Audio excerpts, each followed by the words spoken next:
नमस्कार बंधु माने आपण मन की इबे बहुत अशांति किछि कथा को नहीं चिंता भय और अस्थिरता रहुछि।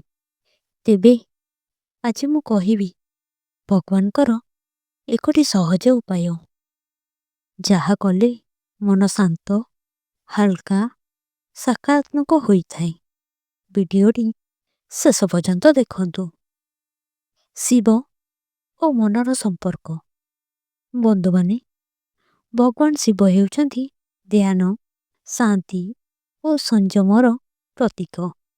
जेतेबेले मन अशांत थाए निद आसे नाही छोट कथारे राग आसे तेबे शिव उपासना मन को गभीर शांति देइथाए। मुख्य उपाय एही शिवंकर मुख्य उपाय आसंतु जानिबा। शिवंक उपरि जल और बेलपत्र अर्पण करी ओम नमः शिवाय जप करिबा। एहाई से एकटी उपाय इपरि करिबे सकाळे किंबा सोमवार दिन शिवलिंग उपरि शुद्ध जल ढाळंतु। एकटी बेलपत्र अर्पण करंतु। शांत मनरे ओम नमः शिवाय 21 थर किंबा 108 थर जप करंतु। जदि शिव मंदिर जिबा संभव नुहे घरे मध्य शिवंक फोटो सामने एहा करि परिबे। एही उपाय कले कौन लाभ मिले आसंतु से विषय रे जानिबा।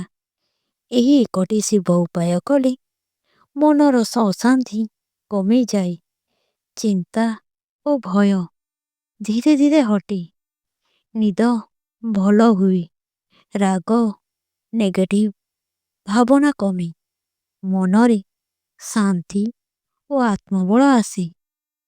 अनेक लोक एही उपाय को मनर औषध बोली कहती। किछि जरूरी कथा आस जानिबा। जप करिबा समय रे मोबाइल व्यवहार करंतु नाही। हड़बड़ी होई करंतु नाही। मनरे कहा प्रति द्वंद्व रखंतु नाही। शिव भक्ति सदा शांत और सरल हेबा दरकार।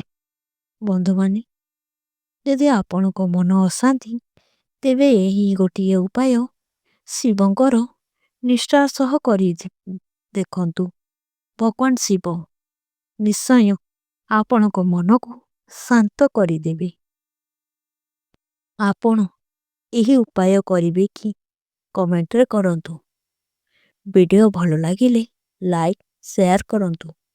एही भली भक्ति और ज्योतिष वीडियो पाई सब्सक्राइब करंतु। जय महादेव।